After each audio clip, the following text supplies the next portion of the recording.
C'est un vrai plaisir d'être là, parmi vous. Vous avez les salutations aussi de vos frères et sœurs à Romorantin. Et Bruno l'a dit, oui, qu'on ressemble à Jésus. C'est vrai. On ressemble de plus en plus. On est transformé de gloire en gloire pour les rassembler. Alors c'est vrai, on est de ces cheminements-là.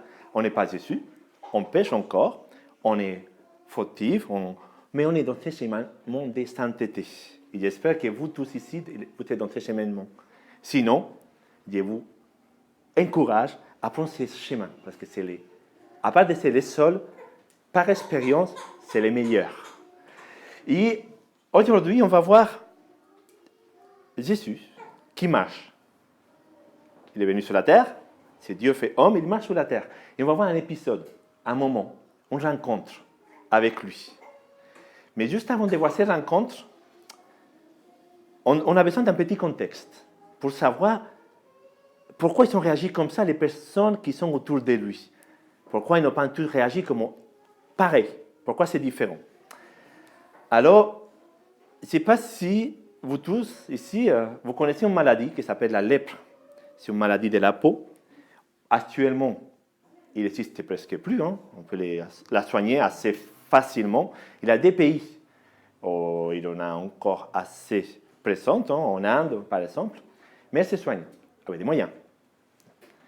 Moi, au temps du Seigneur Jésus, la lèpre, ça ne se soignait pas. La lèpre, c'est une maladie mortelle, mais c'est une maladie qui pourrait durer dans ton corps, mais pas simplement à l'extérieur avec les plaies, mais à l'intérieur aussi, ça dérange. Ça pourrait durer pendant 20 ans avant de mourir. Ça pourrait être plus vite, mais ça pourrait rester 20 ans. Imaginez 20 ans avec une maladie que tu sais qu'on ne peut pas soigner. C'est dur. Et pas simplement. À cette période-là, il avait une loi pour les lépreux. Ceux qui avaient ces maladies-là, ils devaient être mis à l'écart de la société, parce que c'était contagieux. Il y avait des lois très strictes. Là, on peut les voir en Lévitique 13 et 14.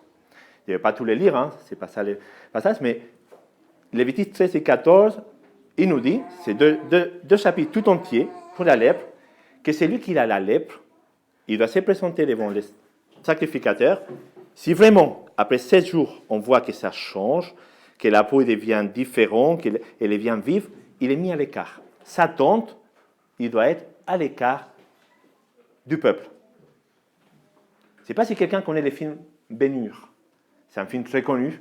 On voit Ben-Hur, sa maman, sa sœur, qui sont la lèpre, ils sont à l'écart dans des cavernes, cachés, tous ensemble. C'était ça en fait. En fait, c'était ça. À part du peuple. Mis à part, complètement. Et attendre la guérison. Alors, on est là, dans ces situations-là. Alors, s'il vous plaît, est-ce que vous pouvez lire avec moi?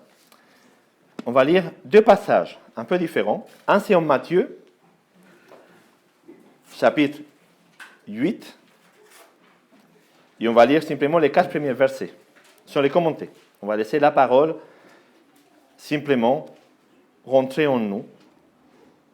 Il dit, Matthieu 8, verset 1, « Quand Jésus descendit de la montagne, il avait été en train d'enseigner, une foule nombreuse le suivit. Et voici qu'un lépreux s'approcha et se prosterna devant lui en disant, « Seigneur, si tu le veux, tu peux me rendre pur. » Jésus tendit la main et le toucha en disant, « Oui, je le veux, sois pur. » À l'instant même, il fut guéri de sa lèpre. Il le toucha, il fut guéri. Et maintenant, on va aller à notre passage d'aujourd'hui, c'est en Luc 17.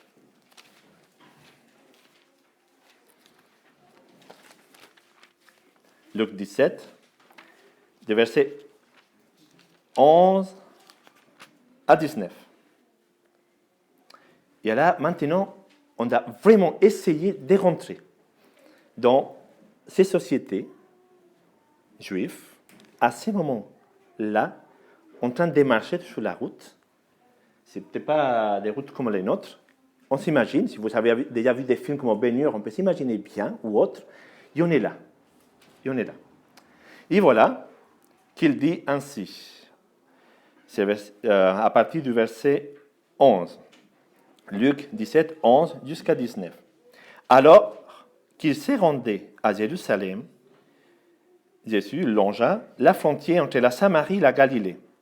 À l'entrée d'un village, 10 lépreux virent à sa rencontre. Ils s'arrêtèrent à distance et se mirent à les supplier à haute voix. « Jésus, Maître, aie pitié de nous !» Jésus les vit et leur dit, « Allez vous montrer au prêtre. » Pendant qu'ils allaient, ils furent guéris.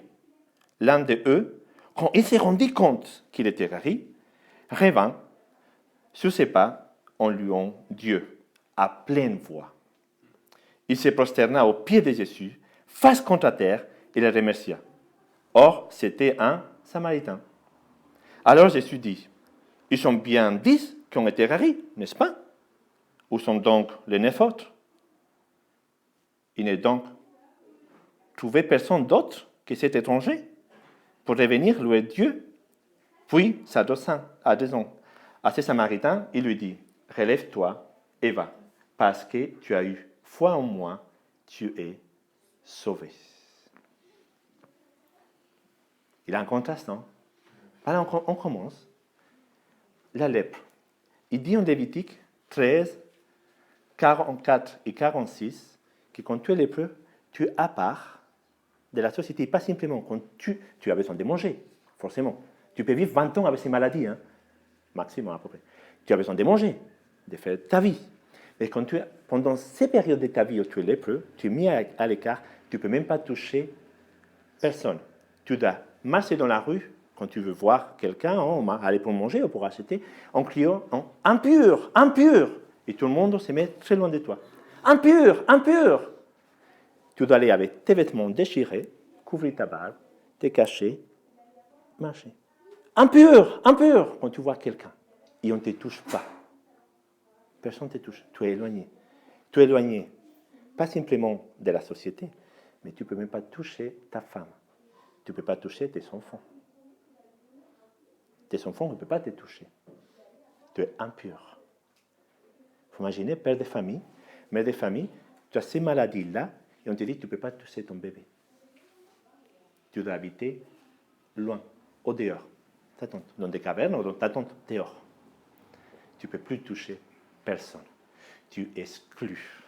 Tu n'appartiens plus au peuple de Dieu. C'est un peuple juif.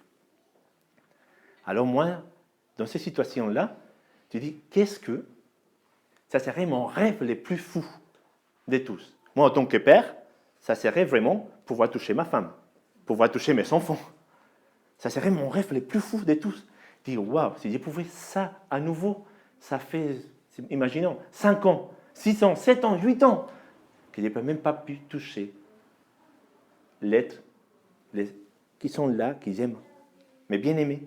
Je n'ai pas pu. Pendant 7, 8, 9, 10, 11, 12, 13 ans, à part. Maître, aie pitié de nous. Maître, moi j'aurais fait pareil. Hein. Maître, aie pitié de moi. Vous savez, il a 24 ans maintenant, 23 ans. Ils m'ont dit que j'avais une maladie incurable, que je ne pourrais pas m'en sortir. Et pareil, que je devais être mis à l'écart. Quand j'ai appris, il dit, il n'aurait pas d'autre solution? Non, ils m'ont dit, il n'y a qu'une seule. Il dit, ok, allons-y. C'est quoi la solution? Il dit, mais est-ce que tu sais quoi, c'est ton maladie? Non, c'est quoi les noms? Il m'a dit, ta maladie s'appelle péché. Ah, d'accord. Maître, aie pitié de moi. Maître, aie pitié de moi. Et là, c'est pour quelques années, c'est toute l'éternité à part. Sans pouvoir, peut-être, toucher mes enfants s'ils vont au ciel. Toute l'éternité à part. Maître, aie pitié de moi. Alors, le Seigneur, qu'est-ce qu'il fait? On a vu en Matthieu 8 que quelqu'un se jette à terre devant le Seigneur. Là, il n'entend pas d'accomplir la loi. Hein. Lui, il est interdit de s'approcher de quelqu'un. Il n'a pas crié Je suis impur. Il les touche. Non. Il s'est jeté. Si tu veux, tu peux me rendre pur. En Matthieu 8. Le Seigneur, il les touche. Mais c'est pas ça. La loi, il dit qu'on ne peut pas les toucher. Hein. Normalement, la loi, elle dit, un lépreux, il est écart, on ne les touche pas. Il ne touche personne. Il crie. S'il est guéri, il doit laisser montre. C'est en Lévitique 14. C'est montre au sacrificateur qui vérifie s'il est pur. Et après, il peut à nouveau rentrer dans la société. Juif de l'époque, il touchait ses enfants, il faisait sa vie normalement. Mais là, il n'a pas fait ça. Et là, ici, le Seigneur, il ne les touche pas. Il dit, pourquoi il ne les touche pas? C'est quoi la réponse? On lit à nouveau. C'est quoi la réponse du Seigneur? Il dit, oui, j'ai pitié de vous. Oui, je vais vous sauver. Oui, je vais vous guérir. Venez que je vous touche, je vais vous imposer les mains. Venez, je vais prier pour vous. Pour voir si on peut faire quelque chose? Non. Il a dit. Quelqu'un peut le lire, s'il vous plaît? Qu'est-ce qu'il dit le Seigneur? Qu'est-ce qu'il répond? Avant, dans 14, quand il vient, aie pitié de nous, aie pitié de nous. La réponse c'est, au 14, allez vous montrer au prêtre. Va. Quelle réponse c'est ça? Mais est-ce que le Seigneur n'a pas compris la question? Aie pitié de nous. Ce n'est pas une question, mais aie pitié de nous. Ce n'est pas aller vous montrer au prêtre. C'est le même prêtre, au sacrificateur, ça dépend de la traduction, qui les a dit, vous êtes impurs, vous êtes à l'écart. Et maintenant, tu nous demandes, maître, d'aller voir ceux qui nous sont dit dehors. Mais on n'est pas pur. On ne peut pas les voir. On va avoir les mêmes résultats, aller dehors. C'est quoi ça, ces réponses? Quel Seigneur c'est ça? C'est nos seigneurs, va voir les prêtres. C'est étonnant quand même. Pourquoi l'autre, il a touché, il a guéri aussitôt, et eux, ils ne les guérissent pas aussitôt? Et il dit, allez voir les prêtres. Il a raison. Je veux dire, dans la société, les prêtres, c'est eux qui doivent vérifier que tu es pur. Alors, allez voir les prêtres. Si tu as un peu de foi, si eux, ils avaient un peu de foi, ils pourraient déjà imaginer, si je vais voir les prêtres, si lui me dit d'aller les voir, les marches, ça veut dire que quand je vais arriver, parce qu'il sait, c'est le maître, il sait que je vais arriver pur. Ils se sont imaginés peut-être ça. Bon, moi, je m'aurais imaginé ça. À leur place. Si je me mets par terre, il dit, maître, et puis de moi, il me dit, va voir les prêtres. Il dit qu'ils connaissent la loi, c'est des juifs. Ah oui, il est un samaritain quand même. Est-ce que les samaritains, ils connaissent la loi? Il est un samaritain, mais, oh tiens, il est un samaritain avec eux. Mais c'est étonnant. Depuis quand les samaritains et les juifs, ils sont ensemble au temps de Jésus? Il faisait même un détour pour ne pas passer à travers la Samarie. Les samaritains, moi, si je disais à quelqu'un, tu es un samaritain, je suis en train de t'insulter. C'est un insulte à l'époque. Tu es impur, tu es moins que rien, tu es un sang mêlé, si tu veux. C'est un cri raciste à l'époque. Ils sont ensemble. Il a 9 juifs et un samaritain. Qu'est-ce qu'ils font ensemble? À nouveau, je reviens sur le film Ben-Hur.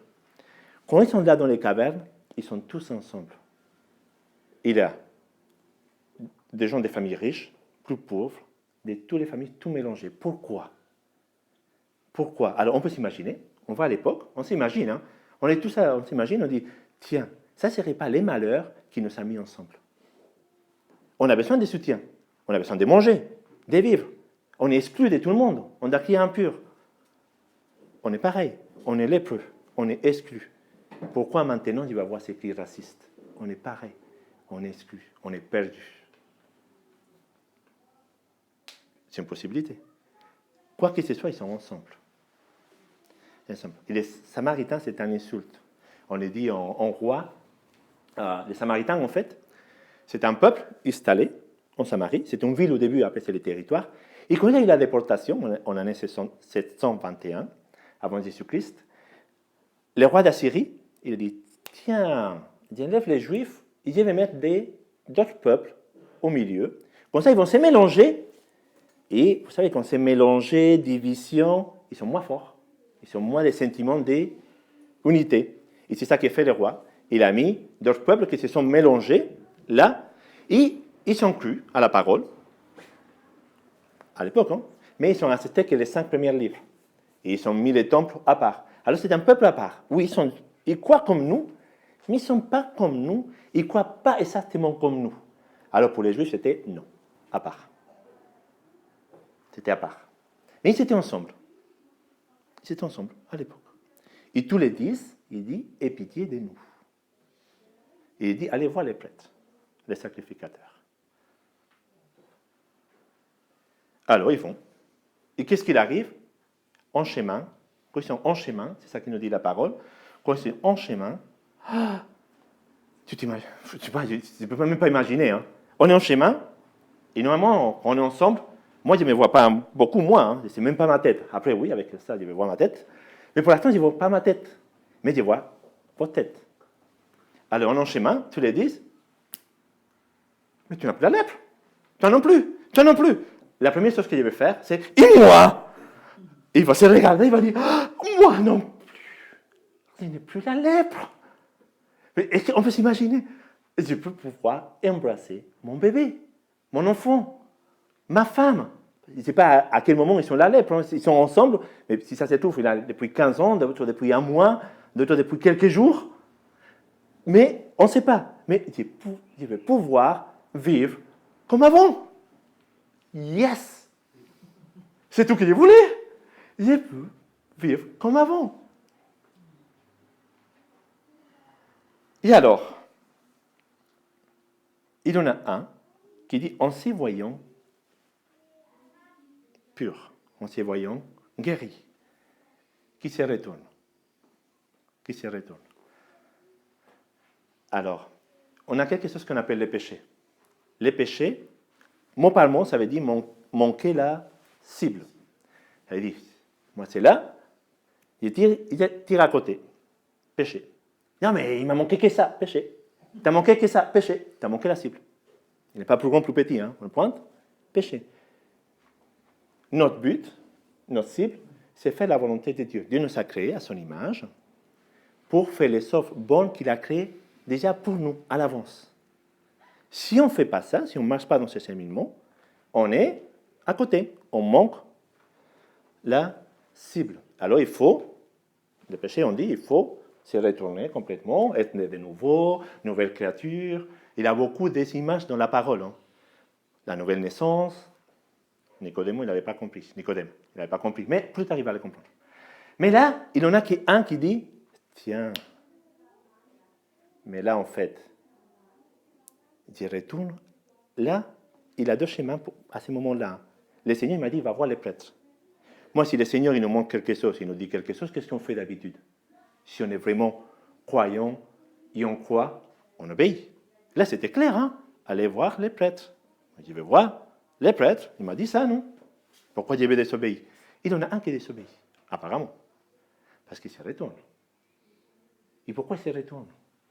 Pourquoi il n'obéit pas?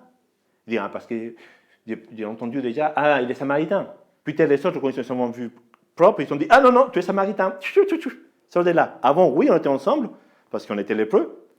Alors, en communauté, mais maintenant qu'on est propre, on ne veut pas de toi. Possible. Les Samaritains, ils peuvent dire, est-ce qu'il y a accès au temple? Tu es impur. Même si tu n'as pas la lèpre, tu es samaritain. Tu continues à être impur pour un juif. Bon, ils sont à notre temple, hein, mais ils sont de la même façon de faire. Il dit, à côté. Non, il ne dit pas ça ici. Là, on ne raconte pas. Il y en a 9 qui obéissent, un qui se retourne, qui a raison, qui a bien fait. Bon, on lit, on va voir, est-ce qu'on obéit comme ça, on y va. Il dit, quand il arrive, l'un de eux, quand il s'est rendu compte qu'il était guéri, là, il regardait les autres, il se regarde sur lui, je suis propre. Il revient sur ses pas, en louant Dieu à pleine voix. Il s'est prosterné aux pieds de Jésus, face contre terre, et le remercia. Or, c'était les Samaritains. Il a dit merci. Il loue son nom. Il loue. Alors, il a quelque chose là de différent. Il a l'obéissance, il a la louange. Ça nous fait réfléchir. On obéit, Dieu sont les loués, on obéit, on loue. C'est quoi la louange, en fait? C'est quelque chose qui vient ici pour exprimer notre reconnaissance à notre Sauveur. C'est lui qui nous aime. Moi, quand ils m'ont dit, tu as une maladie qui s'appelle péché, tu ne peux pas être guéri, quand ils m'ont dit la façon on peut être guéri de ces maladies mortelles, moi j'ai dit merci Seigneur, parce que je ne pourrais rien faire. Ces merci, c'est un cœur reconnaissant. Ça veut dire qu'ici, il y a eu quelque chose qui a travaillé et qui a changé ma façon de voir. Pour les 9 autres, la façon c'était simple. J'ai un besoin. J'ai besoin de pain à manger. J'ai besoin d'argent. J'ai besoin de m'habiller. J'ai besoin d'avoir un travail. J'ai besoin d'avoir un copain, une copine, un mari, une femme. J'ai besoin des amis. J'ai besoin de. On a besoin des choses. Le Seigneur dit qu'il sait déjà tout ça. Mais qu'il cherche des adorateurs qu'il adore en esprit, en vérité. C'est qui qu'il est venu l'adorer? Hein? Ils avaient besoin d'être guéris, bien sûr. Et pitié de nous, je vais embrasser ma fille, ou ma femme, ou être dans la famille à nouveau. On a besoin. Mais est-ce que ça s'arrête là? Est-ce que le Seigneur veut simplement nous faire du bien pour retourner à la vie d'avant? C'est ça la nouvelle naissance? Je ne crois pas. Récemment, j'ai eu le privilège d'aller voir ma famille en Espagne. Il a mon frère, qui s'appelle Alvaro, qui ne croit pas au Seigneur, même s'il a entendu parler. Et en parlant avec lui, à un moment donné, il me dit ok, prie pour moi. Je dis tiens, je ne sais pas pourquoi, à ce moment-là, il n'arrive pas à prier. Il dit pourquoi il n'arrive pas à prier? Il m'a demandé de prier pour lui. Mais c'est tout ça qu'il a attendu depuis des années. Mais il n'y arrive pas. Il me dit oui, je vois que la prière, elle est puissante. Il dit oui, elle est puissante. Elle peut tout faire. Il dit oui, c'est vrai. Il dit quoi? Alors pourquoi tu ne pries pas pour moi? Il dit pourquoi tu veux que je prie pour toi? J'ai demandé ces questions. Pourquoi? Il me demande pour être guéri de mon mal et avoir la vie que j'avais avant. Il dit ah. Là, je n'avais pas étudié ces passages. Hein. Ce n'est pas venu dans ma tête. Mais l'Esprit me parle et me dit mais je veux plus pour toi. Je ne veux pas simplement que tu retournes à la vie d'avant. Parce que le chemin de la vie d'avant, on a dit, ma vie d'avant, elle était comme ça. Elle n'était pas là. Elle était là. Ça veut dire que si je prends ma vie d'avant, à la fin de ma vie, ça va aller où? Au même chemin. J'ai perdu le but. C'est dommage. C'est dommage. C'est triste. À la fin. Oui, il peut te donner du pain. Oui, il peut te donner à manger. Il peut te donner la vie d'avant. Il peut te guérir de toutes tes maladies. Oui. Mais si tu n'as pas les pardons des péchés, si on ne se pose pas à ses pieds et on les loue, si on ne reconnaît pas qu'on est pécheur, on a raté à nouveau. C'est triste. C'est ça la question. Ils sont bien 10 qui ont été guéris, n'est-ce pas? Vous imaginez le Seigneur? Vous étiez 10. Qu'est-ce qui est arrivé? C'est la question. Qu'est-ce qui est arrivé? Qu'est-ce qui se passe? Pourquoi? Pourquoi?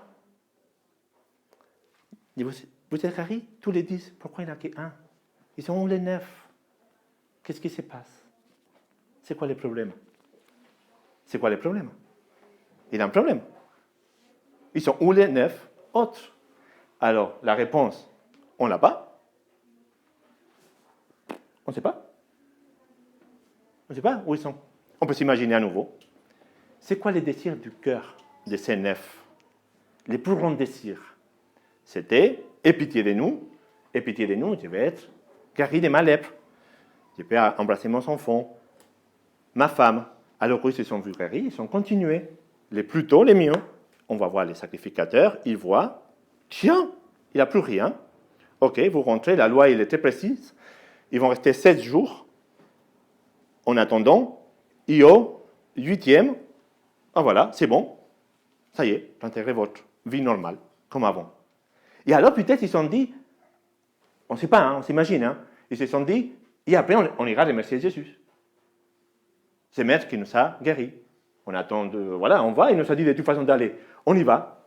Ça veut dire qu'ils ont pensé plus à eux-mêmes, à leur vie, à leur désir, que Seigneur, à ces moments-là. Mais tout en obéissant. Ça veut dire qu'ils ont exercé la foi. S'ils ne seraient pas mis en chemin, ils ne s'étaient pas guéris, hein. Tous les 10, ils ont exercé la foi.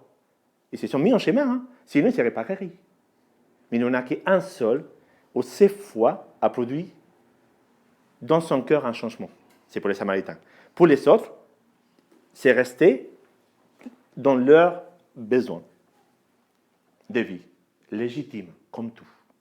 Et si ça se trouve, ils pensaient, dans 8 jours, je vais voir ma famille, je l'embrasse, je suis avec ma famille, il est 15e, ou dans 3 semaines, je vais chercher Jésus partout pour me mettre à ses pieds. C'est possible. Mais il a un petit problème pour ça. Il dit, Luc, il est très précis, alors qu'il s'est rendu à Jérusalem, c'est le verset 11. Jésus s'est rendu à Jérusalem pour la dernière fois. C'était la Passion. Il est resté une semaine avant la croix.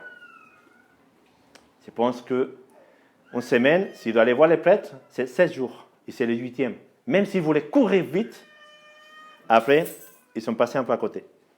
Ils ne sont pas les temps. Ils sont passés à côté. Ils sont, malheureusement, pour eux, ils passent à ces moments à côté.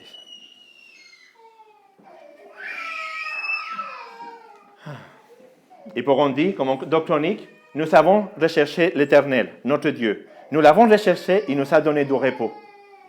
C'est ça qu'il dit en doctronique. C'est ça qu'il veut le Seigneur, vous donner du repos. Nous donner du repos. Pas qu'on continue nos vies comme avant, essoufflés, en faisant que c'est légitime. Il veut nous donner du repos. Il dit aussi, on va rester dans l'Ancien Testament, parce qu'apparemment, ces 9 Juifs, ils connaissaient très bien la loi, parce qu'ils savaient exactement ce qu'il fallait faire. Ils ont cru, sans problème. Ils ont exercé la foi.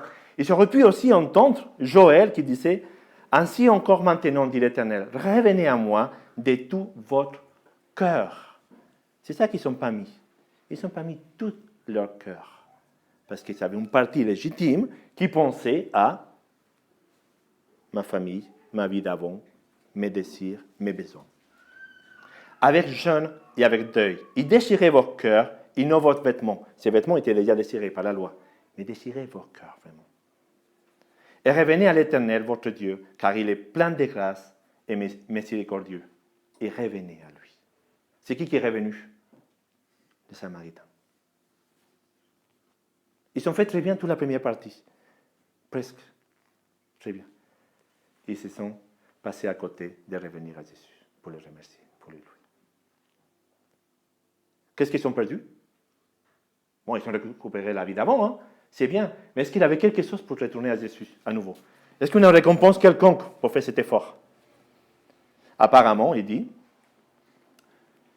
18, il ne s'est donc trouvé personne d'autre que cet étranger pour revenir louer Dieu. Puis, là, il parlait probablement à la foule, ceux qui étaient à côté de lui. C'est la dernière semaine, il va à Jérusalem. Vous savez que quand il va rentrer à Jérusalem, Hosanna au Dieu du puissant, ils vont mettre les rameaux, ils vont tous les louer. C'est là, il a la foule qui les suit. Et là, il va arriver, il dit, il parle, ils sont où les 9 autres? Il n'a que cet étranger. Là, le Seigneur il est en train de tourner tout. Vous regardez là, les miracles, ce qu'on peut faire dans la vie, mais il a quelque chose de plus grand qu'un miracle. C'est moi. C'est Jésus. Beaucoup plus grand. Beaucoup plus grand.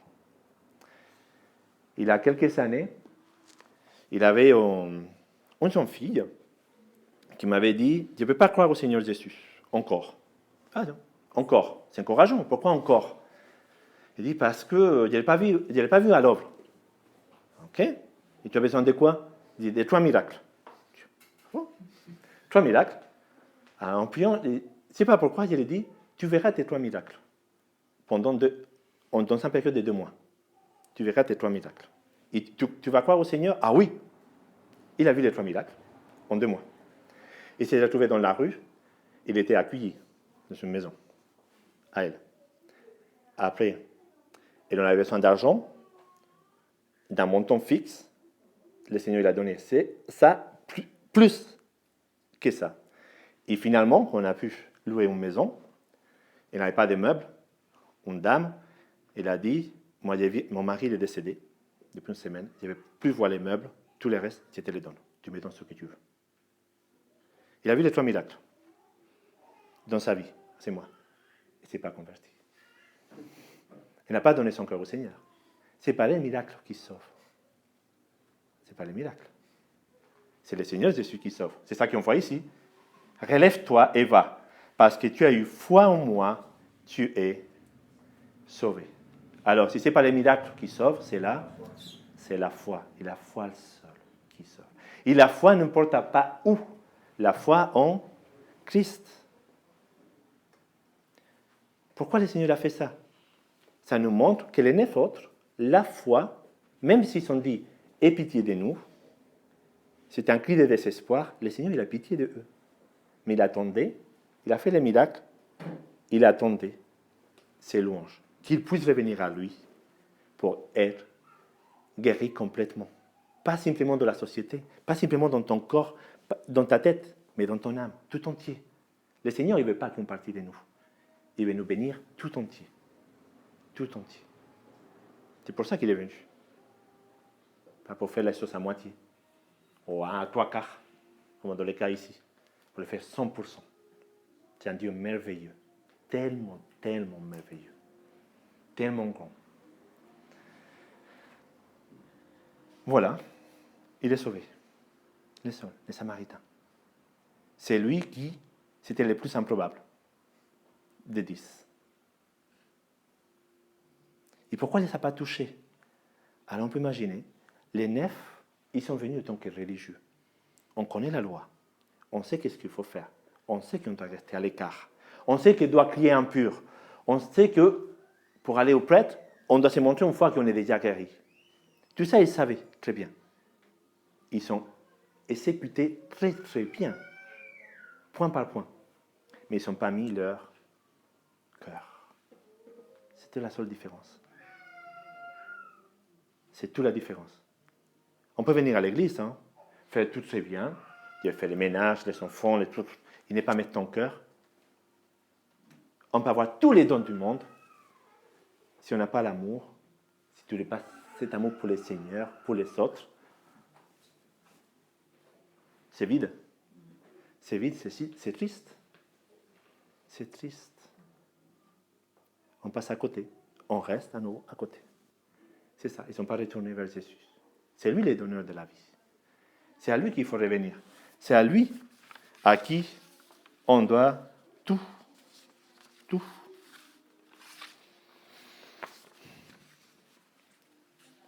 Alors, quel enseignement pour nous? Quel enseignement pour nous aujourd'hui? On n'a pas la lèpre. Je ne suis pas lépreux. On a les péchés. Oui. Et quand on vient au Seigneur, le Seigneur nous lave, on doit être reconnaissant. On doit donner louange, gloire à celui qui nous pardonne du péché. Et pas simplement. On peut dire, où est-ce qu'il a mon cœur? Mon cœur, c'est mis pour le Seigneur. Ou mon cœur, c'est mis dans mes passions, dans mes amis, dans mes... tellement de choses. Ou même, est-ce que je suis un homme religieux, légaliste, et on passe à côté de quelque chose. Le Seigneur, ici, il a fait grâce à les 10 qui venaient conforme à la loi, mais on avait lu Matthieu 8, verset 1, qui s'est jeté à ses pieds, il a touché. C'était contraire à la loi. Mais le Seigneur, il est plus grand que la loi parce que c'est lui qui l'a donné. Il n'est pas venu pour l'abolir, il est venu pour l'accomplir. Et on l'accomplit quand on fait cet acte d'amour. Et quand on loue le Seigneur, quand tu mets ton cœur. Ce n'est pas les faits, ce qu'on fait qui compte. C'est ce qui... Pourquoi on le fait? Qu'est-ce qui nous motive? Qu'est-ce qu'il a dans mon cœur? Qu'est-ce qui me motive à venir à l'église? Qu'est-ce qui me motive d'aller voir un frère? Qu'est-ce qui me motive pour prier avec un frère? Qu'est-ce qui me motive? Qu'est-ce qu'il y a là? C'est la reconnaissance pour ce que le Seigneur a fait? Ou c'est plutôt parce qu'il faut le faire? Si c'est parce qu'il faut le faire, on passe à côté. Il y a quelque chose de beaucoup plus beau, plus merveilleux. Le Seigneur, il a eu pitié. Hein? Si on le fait parce qu'il faut le faire, allez-y. Mais on passe à côté de quelque chose. Le Seigneur pourra nous dire, ah, vous étiez où? Pourquoi vous n'êtes pas venu à mes pieds? Vous étiez où? Et vous attendez. Il me reste une semaine. Je marche vers Jérusalem. Je vais aller à la croix. Vous avez imploré pitié avec votre rigidité. Sans venir à mes pieds. C'est pas grave, j'ai pitié. Je comprends. Je vous entends. Mais je vous attendais. Vous donnez plus. Encore. Il y en a un qui a reçu, c'est plus encore. Et le Seigneur dit que non, on ne perd rien. Si on perd des amis, si on perd la famille, le Seigneur va nous donner au-delà. Il dit que ce Samaritain, là, il est sorti de là. Probablement, il s'est montré au prêtre. C'était la loi. Probablement, ils l'ont déclaré pur. Il a retrouvé sa famille. Il a embrassé tout. Mais en plus, il a le salut de son âme. Voilà la différence. À réfléchir. Que le Seigneur vous bénisse. Je vous laisse avec les tests et on va prier ensemble.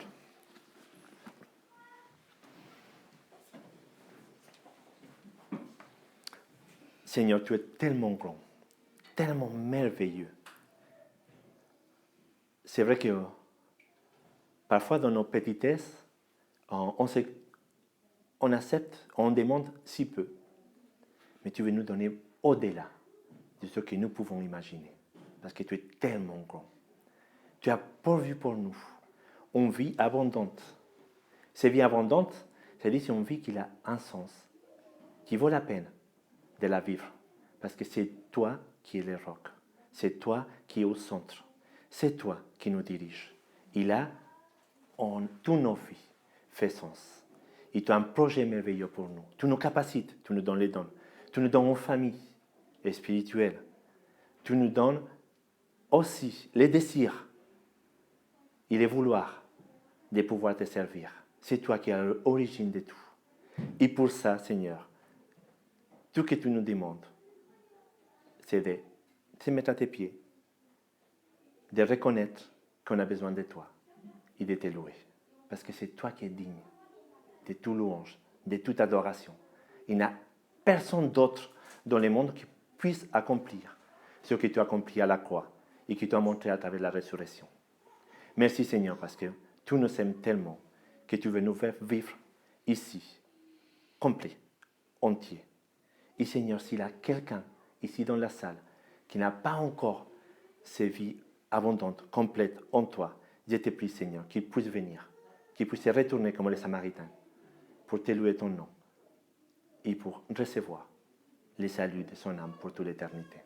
Au nom du Seigneur Jésus, nous prions. Amen.